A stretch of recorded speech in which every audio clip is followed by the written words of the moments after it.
আজ অনেক দিন পরে তোমাদের সাথে একটা ব্লগ শেয়ার করছি। সেটা হলো আমি সাজাতে যাওয়ার পর কি করি এবং সেখানে কি হয় সেটা পুরোটাই থাকবে আজকের ভিডিওতে। মিস্টিজ মেকওভার অ্যান্ড ব্লগের সবাইকে ওয়েলকাম। দুদিন ধরে প্রচণ্ড বৃষ্টি হচ্ছে, আর আজকের কথা তো বলতেই হবে না। সকাল থেকে বৃষ্টি হয়ে চলেছে, যার জন্য গাড়িও এসছে লেটে। আর দেখছো রাস্তাঘাটের কি অবস্থা। এভাবেই কিন্তু আমাদের একটার পর একটা ব্রাইড সাজাতে যেতে হয় বিভিন্ন রকম সমস্যা ফেস করে। যারা ভাবো মেকআপ আর্টিস্টদের জীবন খুব ইজি, তারা ভাবো এই ঝড় বৃষ্টি মাথায় নিয়ে আমাকে কিন্তু বেরোতে হয়েছিল সেই দিনে। শুধু আমি না, আমার সাথে কিন্তু আমার দুটো স্টুডেন্টও ছিল, এই যে এরা দুজন। তো আমরা পৌঁছে গেছিলাম আমাদের গন্তব্যস্থলে, এবং সেখানে গিয়ে দেখি আমাদের ব্রাইড, মানে যাকে আমি সাজাতে গেছি, সে এখনো এসেই উপস্থিত হয়নি। আজকে আমি যেমন তাড়াতাড়ি এসে পৌঁছেছিলাম, আমার কিন্তু প্রত্যেকটা ব্রাইডকেই আমি যেই টাইম দিই সেই টাইমেই আমি পৌঁছে যাই। কিন্তু আমার ব্রাইডরা যখন দেরি করে, বা যে সমস্ত ব্রাইডরা থাকে তারা যখন দেরি করে, তখন কিন্তু কোনো সমস্যা হয় না। ফ্যামিলি বিভিন্ন রিচুয়ালসের জন্য কিন্তু বলে যে এই কারণে দেরি হয়ে গেছে, একটু তাড়াতাড়ি করে সাজিয়ে দাও। কিন্তু তোমাদের মাথায় রাখতে হবে আমরাও কিন্তু রাতে বাড়ি ফিরি, এবং আমাদের কিন্তু এই সমস্যাগুলো নিয়ে ফিরতে হয়। দেখতেই পেলে রাস্তার কি অবস্থা।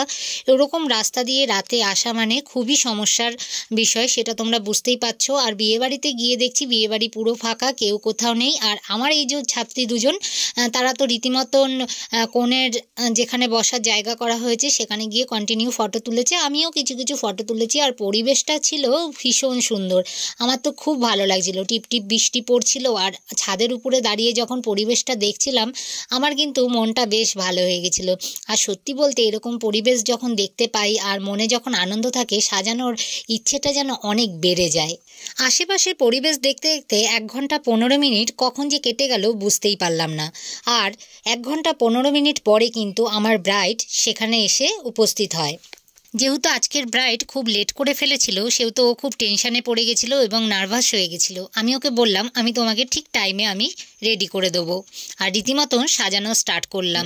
আমি সেটাই চাইছি, আমার মুখের একদম আপনার মুখে দিয়ে মেকআপটা থাকে সেটাই চাইছি। আর চুলটা, বিয়ের দিনটা যেহেতু খুব স্পেশাল প্রত্যেকটা মেয়ের কাছে, সেরকম আমার কাছেও খুব স্পেশাল।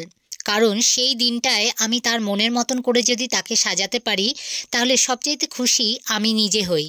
আমার ক্লায়েন্টের যে দাবিগুলো ছিল আমার কাছে, ওর স্কিন কালারটা যেন কোনোভাবে লাইট না হয়, ওর হেয়ারটা যেন পাপের ওপরে না হয়, এবং আরও একটা ডিমান্ড ছিল, ও একটা নিউড আই মেকআপ চেয়েছিল যেটা কোনোভাবেই চকচকে ভাব না থাকে। তো এই সব কিছু মাথায় রেখেই কিন্তু আজকের আমি ব্রাইডকে রেডি করছিলাম। এবার বলি বিয়েবাড়িতে গিয়ে যে সমস্যাগুলো হয়, সেটা হচ্ছে প্রথমেই শাড়ি। কারণ ব্রাইডের শাড়ি যদি রেডি করা না থাকে তাহলে আমাদের অনেক সমস্যা হয়। যেমন আজকের ব্রাইডের কিন্তু শাড়ির না ব্লাউজ পিস কাটা ছিল, না শাড়ির সেলাই করা ছিল। তো এই কারণে কিন্তু ব্রাইডকে আমি বেনারসিটা পরিয়ে এখানে মেকআপ করতে বসাতে পারিনি। তো যারা ব্রাইড আছো তাদের বলবো অবশ্যই কিন্তু তোমরা তোমাদের শাড়িটা আগে থাকতে রেডি রেখো। কারণ শাড়ি রেডি না থাকলে আই মেকআপ বলো বা মুখের যে ফেসের যে মেকআপটা থাকে সেটা কতটা বেশি কম হবে সেটা কিন্তু বোঝা একটু সমস্যা হয়ে যায়। তাই তোমাদের বলবো অবশ্যই কিন্তু তোমরা শাড়ি পরেই মেকআপ করবে, এবং মেকআপ করার সময় অবশ্যই কিন্তু সেই শাড়ির কালার অনুযায়ী মেকআপ করলে দেখতে অনেক সুন্দর লাগে। ম্যাক্সিমাম সব বিয়েবাড়িতেই একটা সমস্যা হয়ে থাকে, সেটা হলো ব্রাইডকে যে রুমে সাজানো হয় তার বাড়ির লোকরা কন্টিনিউ সেই রুমে আসা যাওয়া করে, এবং বারবার কিন্তু আমাদের দরজা খুলতে হয় বা সে একটু সাইডে সরে দাঁড়াতে হয়। তো আমি বলবো এই কারণগুলোর জন্যও কিন্তু মেকআপ আর্টিস্টদের অনেক লেট হয়ে যায়। এত কিছুর পরেও বাড়ির লোক কিন্তু 1 ঘন্টার মধ্যেই চলে আসে একবার দেখার জন্য যে ব্রাইড রেডি হয়েছে কিনা। আমরা যখন কোনো বিয়েবাড়িতে যাই তখন নিজেরা যখন শাড়ি পরি তাতেই কিন্তু আমরা আধ থেকে 45 মিনিট টাইম লাগাই। সেখানে একটা বিয়ের কনেকে শাড়ি পরানো, হেয়ারস্টাইল করা, আই মেকআপ করা, ফেস মেকআপ করা, জুয়েলারি পরানো, সব কিছু নিয়ে যেখানে টাইম লাগে 2.5 থেকে 3 ঘন্টা, সেখানে 1 ঘন্টা কি করে সম্ভব? প্রতিটা বিয়েবাড়িতেই কিন্তু এই সমস্যাটা ফেস করতেই হয়। না, আমি কিন্তু আজকের ব্রাইডের কথা বলছি না। আজকের ব্রাইড কিন্তু ভীষণভাবে অ্যাডজাস্ট করেছিল আমার সাথে। ও বলেইছিল, ম্যাম আপনি আপনার ইচ্ছে মতন আমাকে সাজিয়ে দিন, তার জন্য আপনার যতটা টাইম দরকার আপনি ততটা টাইম নিয়েই সাজান। আর যেহেতু বাইরে বৃষ্টি পড়ছিল, লোকজনের আসতেও একটু দেরি হবে ভেবে আমি কিন্তু খুব ধীরে ধীরেই কাজ করেছিলাম, কোনো টেনশন নিয়ে কাজ করিনি। কোনো ব্রাইড যখন মেকআপ আর্টিস্টের সাথে অনেকটা অ্যাডজাস্ট করে তখন মনে হয় কাজটা যতই ধীরে করা হোক না কেন বা টেনশন ফ্রি হয়ে কাজটা করলেও কাজটা কিন্তু অনেক ফাস্টে হয়ে যায়।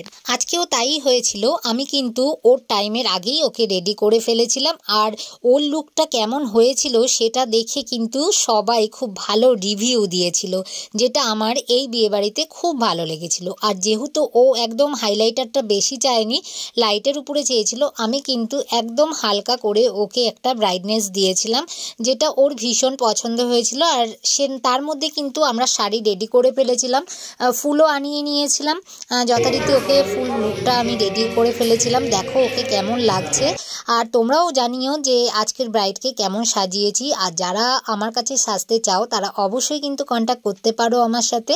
তো ফাইনালি আমার ব্রাইড আজকে রেডি, সাজানো তো কমপ্লিট, কিন্তু বাড়ি ফিরতে হবে। আর বাইরে হচ্ছিল প্রচণ্ড পরিমাণে বৃষ্টি, তাই একদম দেরি না করে কয়েকটা ফটোজ নিয়ে আমরা বেরিয়ে পড়েছিলাম বাড়ি ফেরার উদ্দেশ্যে। আমার ভিডিও কেমন লাগলো অবশ্যই জানিও। আজকের জন্য টাটা।